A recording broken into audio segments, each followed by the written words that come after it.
Hello दोस्तों, YouTube channel के इस प्लेटफॉर्म पर आप सभी लोगों का दिल खोलकर स्वागत है। दोस्तों, आप अगर वनडे एग्जाम की किसी भी एग्जाम की आप लोग तैयारी कर रहे हैं तो दोस्तों ये वीडियो आप लोगों के लिए बहुत ही हेल्पफुल होने वाली है। दोस्तों, भारतीय राष्ट्रीय आंदोलन के 80 प्रश्न दो पार्ट में मैंने 40-40 प्रश्नों को हल कर दिया है। आज इस पार्ट में मैं 81 प्रश्नों के आगे के प्रश्नों को देखेंगे हम लोग।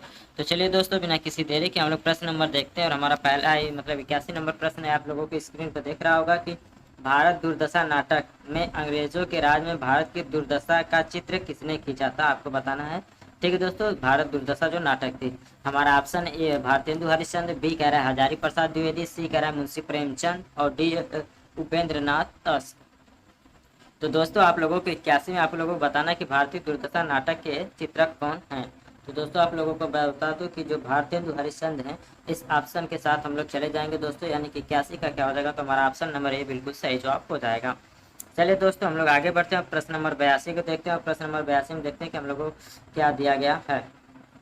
प्रश्न हमारा, मोहम्मडन एंग्लो ओरिएंटल स्कूल की स्थापना जिसने शीघ्र ही कॉलेज का और आगे चलकर अलीगढ़ मुस्लिम यूनिवर्सिटी जिसे एएमयू के नाम से भी जानते हैं का रूप धारण किया में किसका योगदान महत्वपूर्ण है। मोहम्मद अली जिन्ना का, कवि मोहम्मद इकबाल, सर सैयद अहमद खान, मौलाना अबुल कलाम आज़ाद। आप लोगों को बताना है जो एएमयू यानी मोहम्मद एंग्लो ओरिएंटल के नाम से जो खुला था, जिसे बाद में कॉलेज और उसके बाद चलकर क्या हुआ तो यूनिवर्सिटी का दर्जा मिला, वो किसके द्वारा सर्वाधिक महत्वपूर्ण योगदान किसने दिया था या किसके द्वारा चालू किया गया था। तो दोस्तों, 82 का क्या हो जाएगा, तो हमारा ऑप्शन नंबर सी सही हो जाएगा, सर सैयद अहमद खान हो जाएगा। ठीक है दोस्तों, चलिए आगे बढ़ते हैं। प्रश्न नंबर 83 देखते हैं, किस संगठन ने अखिल भारतीय स्तर पर चार्टर आंदोलन चलाने की कोशिश की थी। ठीक है, हमारा ऑप्शन ए है Madras native association, British Indian association, Poona association, Bombay association. ठीक है दोस्तों, अखिल भारतीय स्तर पर चार्टर आंदोलन चलाने की कोशिश किसने की थी, आप लोगों को यह बताना है दोस्तों। तो 83 का क्या हो जाएगा हमारा, तो ऑप्शन नंबर बी हो जाएगा, ब्रिटिश इंडियन एसोसिएशन। क्या हो जाएगा दोस्तों, ब्रिटिश इंडियन एसोसिएशन। चलिए प्रश्न नंबर 84 देख लेते हैं दोस्तों, ब्रिटिश इंडिया एसोसिएशन से कौन संबंधित थे।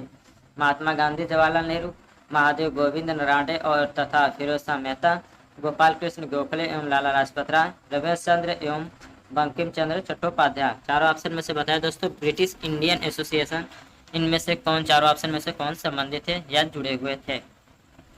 तो दोस्तों, हमारा क्या हो जाएगा, तो ऑप्शन नंबर डी हो जाएगा, रमेश चंद्र एवं बंकिम चंद्र चट्टोपाध्याय। ठीक है दोस्तों, यानी कि ऑप्शन नंबर डी की तरफ हम लोग चले जाएंगे। अगर आप लोग दोस्तों अगर ऑप्शन नंबर डी पर क्लिक किए हैं, यानी कि ऑप्शन नंबर डी को जवाब दिए हैं, तो बिल्कुल सही आप लोगों की तैयारी दोस्तों। इस प्रश्न का बिल्कुल सही जवाब डी हो जाएगा। लंदन इंडिया सोसाइटी के अध्यक्ष कौन चुने गए, दादा भाई नौरोजी, बाल गंगाधर तिलक, अरविंदो घोष और ऑप्शन नंबर डी कह रहा है सरदार भगत सिंह। 85 में आप लोगों को बताना है दोस्तों कि क्या सही जवाब हो जाएगा कि लंदन इंडिया सोसाइटी के अध्यक्ष कौन थे।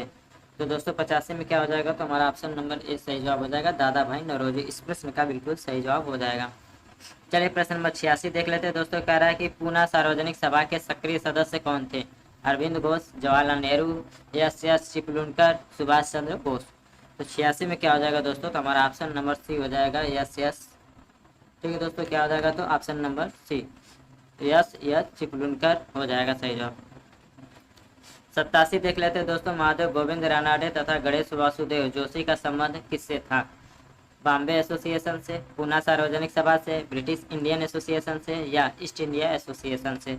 87 में आप लोगों को बताना है दोस्तों कि क्या सही जवाब होगा। तो 87 में हमारा क्या हो जाएगा, तो ऑप्शन नंबर बी पूना सार्वजनिक सभा से ये लोग संबंधित थे। कौन कौन थे, महादेव गोविंद रानाडे तथा गणेश वासुदेव जोशी। ठीक है दोस्तों, चलिए आगे बढ़ते हैं। 88 नंबर देख लीजिए दोस्तों, कह रहा है कि 1883 में सुरेंद्रनाथ बनर्जी की गिरफ्तारी और सजा के खिलाफ तथा इल्बिट बिल के पक्ष में सारे बंगाल में जबरदस्त आंदोलन संगठित करने का श्रेय किसको जाता है। पूना सार्वजनिक सभा को, बॉम्बे एसोसिएशन को, मद्रास नेटिव एसोसिएशन को या इंडियन एसोसिएशन को। तो 88 में आप लोग बताइए दोस्तों कि क्या सही जवाब हो जाएगा। तो 88 का क्या हो जाएगा दोस्तों, तो हमारा ऑप्शन नंबर डी सही जवाब हो जाएगा, इंडियन एसोसिएशन। चलिए 89 देख लेते हैं दोस्तों, कह रहा है कलकत्ता स्टूडेंट एसोसिएशन की स्थापना किसने की। आनंद मोहन बसु, ईश्वर चंद्र विद्यासागर, सुरेंद्र नाथ बनर्जी, डी कह रहा है कि अरविंद घोष। ठीक है, तो 89 का आप लोगों को बताना है दोस्तों। तो हमारा कौन सा ऑप्शन हो जाएगा, कलकत्ता स्टूडेंट एसोसिएशन की स्थापना किसने की थी, तो आनंद मोहन बसु। ठीक दोस्तों, कौन, तो आनंद मोहन बसु, यानी 89 का ऑप्शन ए सही जवाब हो जाएगा। बॉम्बे प्रेसिडेंसी एसोसिएशन के निर्माण में प्रमुख भूमिका किसकी है? विवेकानंद और दयानंद सरस्वती की, रविंद्रनाथ ठाकुर और अरविंद घोष की, महात्मा गांधी और मोतीलाल नेहरू की, बदरुद्दीन तैयब और फिरोज शाह मेहता की। ठीक है दोस्तों, तो 90 में बताइए तो दोस्तों हम कौन सा हो जाएगा, तो ऑप्शन नंबर डी ही सही हो जाएगा, बदरुद्दीन तैयब और फिरोज शाह मेहता।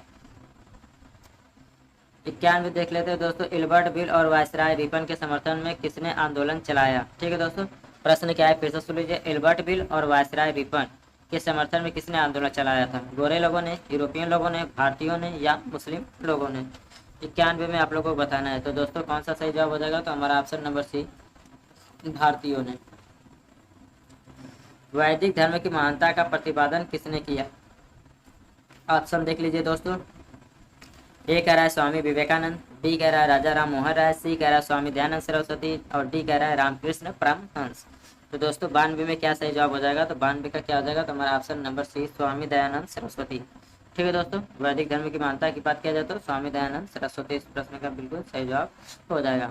1893 के शिकागो के विश्व धर्म सम्मेलन में भारतीय संस्कृति की श्रेष्ठता की व्याख्या किसने की तथा हिंदू धर्म की दुंदुभी बजा दी?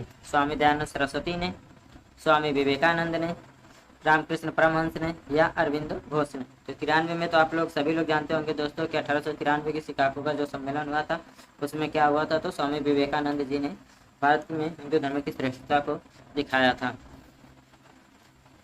चलिए प्रश्न नंबर 94 देख लेते हैं दोस्तों, थियोसोफिकल सोसाइटी किससे संबंधित है? रामकृष्ण परमहंस, स्वामी विवेकानंद, राजा राम मोहन राय या एनी बेसेंट?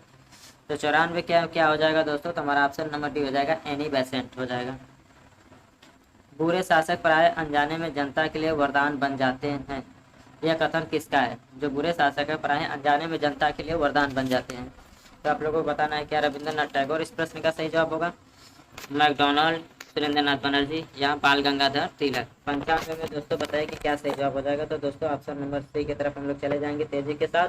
सुरेंद्रनाथ बनर्जी का ये कथन है कि उन्होंने बताया था कि बुरे शासक प्राय अनजान व्यक्तियों के लिए क्या हो जाते हैं, तो वरदान साबित हो जाते हैं। इसने भारतीयों को यह पाठ पढ़ाया कि संगठन ही शक्ति है, किसने कहा था? ठीक है दोस्तों, vernacular press act, Ilbert bill या ओस एक्ट या विश्वविद्यालय लॉ? ठीक है दोस्तों, तो 96 में बताइए कि इसने यह पाठ पढ़ाया कि संगठन ही शक्ति है। तो दोस्तों हमारा क्या हो जाएगा, तो इल्बर्ट बिल में यानी इल्बर्ट विधेयक में यह बात बताई गई थी, यानी कि 96 का तब क्या हो जाएगा दोस्तों, तो ऑप्शन बी की तरफ हम लोग चले जाएंगे। इंडियन नेशनल कांग्रेस के प्रथम अधिवेशन की अध्यक्षता किसने की?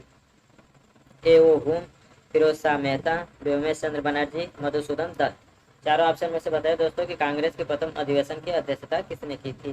तो किसने की थी दोस्तों, तो हमारा ऑप्शन नंबर सी हो जाएगा, व्योमेश चंद्र बनर्जी।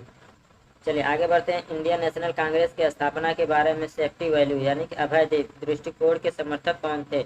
लाला लाजपत राय, ए ओ हुम, एनी बेसेंट, लॉर्ड रिपन? तो दोस्तों क्या हो जाएगा दोस्तों, तो हमारा option number A Lala Lajpat Rai हो जाएगा। देश हित के लिए कंधे पर रखे हुए जुए को उतार फेंको, यह कथन किसका है?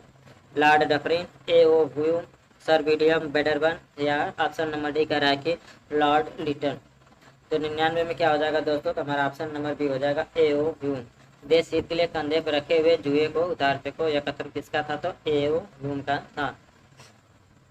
चलिए दोस्तों प्रश्न नंबर 100 देख लेते, बहुत ही महत्वपूर्ण है। पूछ रहा है कि इंडियन नेशनल कांग्रेस की स्थापना का सर्वाधिक महत्वपूर्ण कारण क्या था? भारतीय राष्ट्रीय चेतना की जागृति, बेकरार ब्रिटिश शासन के प्रति भारतीय असंतोष, ह्यूम तथा डफरिन के प्रयास, भारतीय नेताओं की इच्छा व प्रयत्न? तो सबसे महत्वपूर्ण कारण क्या था दोस्तों, तो आप लोगों को स्थापना का, तो दोस्तों हमारा क्या हो जाएगा, तो ऑप्शन नंबर सी हो जाएगा, ए ओ ह्यूम तथा डफरिन के प्रयास। ठीक है दोस्तों, यानी कि सबका क्या हो जाएगा, तो सी सही जवाब हो जाएगा। बाल गंगाधर तिलक को फादर ऑफ इंडियन अनरेस्ट किसने कहा था? Valentine Chirol, Arvind Ghosh, Minto द्वितीय या डिजायरली? ठीक है दोस्तों, तो 101 में आप लोगों को बताना है कि क्या सही जवाब हो जाएगा दोस्तों, तो हमारा ऑप्शन नंबर ए से सही जवाब हो जाएगा। वैलेंटाइन चिरोल ने यह बात कही थी, फादर ऑफ इंडियन अनरेस्ट बाल गंगाधर तिलक को कहा था। इंडियन नेशनल कांग्रेस के डेलीगेट्स को चाय पार्टी का आमंत्रण किसने दिया था? Sir William Wedderburn, Lord Dufferin, Lord Ripon या ऑप्शन नंबर डी कह रहा है कि लॉर्ड कर्जन? तो किसने दिया था दोस्तों, तो हमारा ऑप्शन नंबर बी हो जाएगा, लॉर्ड डफरिन सही जवाब हो जाएगा। प्रारंभिक कांग्रेस का नेतृत्व किसके हाथों में था? 103 में आप लोग बताइए दोस्तों कि क्या सही जवाब हो जाएगा। क्रांतिकारियों के, उदारवादियों के, उग्रवादियों के या आतंकवादियों के। तो 103 में दोस्तों हमारा ऑप्शन नंबर क्या हो जाएगा, तो ऑप्शन नंबर बी सही जवाब हो जाएगा। ठीक है दोस्तों, हमारा रोम रोम राजभक्त है किसने कहा, दादा भाई नौरोजी, बाल गंगाधर तिलक, महात्मा गांधी, सुभाष चंद्र बोस। 104 में बताइए दोस्तों कि क्या सही जवाब हो जाएगा। तो 104 की बात किया जाए दोस्तों तो समय बता दे दोस्तों, यह किसका हो जाएगा, तो दादा भाई नौरोजी का। ठीक है दोस्तों, 104 में हमारा ऑप्शन नंबर ए सही जवाब हो जाएगा। भारत की गरीबी को हटाने के लिए उदारवादियों ने कौन सा प्रमुख उपाय सुझाया था। ऑप्शन ए करा कुटीर उद्योग को तेजी से विकास से, आधुनिक उद्योगों का तेजी से विकास से, शस्त्र निर्माण हेतु कारखानों का निर्माण, तो प्रयुक्त में से कोई नहीं। तो दोस्तों वही बात किया जाए क्या, तो आधुनिक उद्योगों का तेजी से विकास भारत की गरीबी को हटाने के लिए उदारवादियों द्वारा दिया गया ये क्या था, तो उपाय था। निष्क्रिय विरोध के सिद्धांत के जनक कौन है, बाल गंगाधर तिलक, गोपाल कृष्ण गोखले, महात्मा गांधी, अरविंद घोष। ठीक है दोस्तों, तो 106 में आप लोग बताइए दोस्तों तो क्या सही जवाब हो जाएगा, ऑप्शन नंबर सी सही जवाब हो जाएगा। वे न तो स्वतंत्र भारत का सपना दे सके और न विचार ही दे सके। ठीक है दोस्तों, ये वक्तव्य किससे संबंधित है, गांधीवादी, उग्रवादी, उदारवादी या क्रांतिकारी। 107 में क्या हो जाएगा दोस्तों, तो हमारा ऑप्शन नंबर सी हो जाएगा उदारवादी। ठीक है दोस्तों, क्या हो जाएगा सही जवाब, तो उदारवादी। आगे बढ़ते हैं दोस्तों, 108 फिर देख लेते हैं दोस्तों।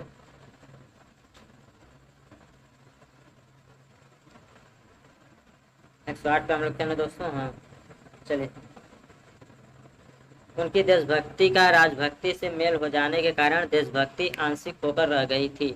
यह वक्तव्य किसने कही थी, उग्रवादी, उदारवादी, गांधीवादी या क्रांतिकारी। 108 में आप लोग बताए दोस्तों कि क्या सही जवाब हो जाएगा, तो 108 में हमारा क्या हो जाएगा, तो 108 का भी ऑप्शन नंबर बी में हम लोग चले जाएंगे, उदारवादी। चलिए आगे बढ़ते हैं दोस्तों। भारतीय लोगों में उग्र राष्ट्रवाद की भावना पैदा करने वाली प्रमुख कारण क्या थी या प्रमुख घटना क्या थी। भारतीय लोगों में उग्र राष्ट्रवाद की भावना, क्या फ्रांसीसी क्रांति, अमेरिका की स्वतंत्रता संघर्ष, 1905 में रूस पर जापान का विजय, 1917 की रूसी क्रांति। तो कौन सा कारण हो सकता है दोस्तों, कौन सी घटना, तो ऑप्शन नंबर सी हो जाएगा 1905 में रूस पर जापान की विजय।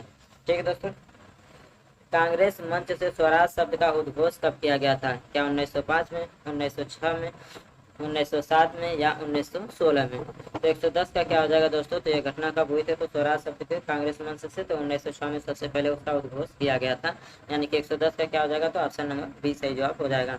कांग्रेस संगठन उदारवादी और उग्रवादी गुटों में कब विभाजित हुआ, 1905 में, 1907 में, 1906 में या 1916 में। तो 111 की बात किया जाए दोस्तों, तो 1907 में सूरत अधिवेशन में नरम दल और गरम दल क्या हुए, तो विभाजित हुए थे। 112 प्रश्न देख लीजिए दोस्तों। केसरी और मराठा समाचार पत्र किसने निकाले थे, तो दोस्तों ये सभी लोग जानते हैं किसने, तो बाल गंगाधर तिलक, यानी कि हमारा ऑप्शन नंबर ए सही जवाब हो जाएगा, बाल गंगाधर तिलक। स्वतंत्रता हमारे जीवन का लक्ष्य है और हिंदू धर्म ही हमारे इस उद्देश्य की पूर्ति में सहायक होगा, यह कथन किसका है, लाला लाजपत राय, अरविंद घोष, जवाहरलाल नेहरू, सरदार भगत सिंह। तो 113 में क्या हो जाएगा दोस्तों, तो हमारा ऑप्शन नंबर बी हो जाएगा, अरविंद घोष। क्या हो जाएगा दोस्तों, तो अरविंद घोष।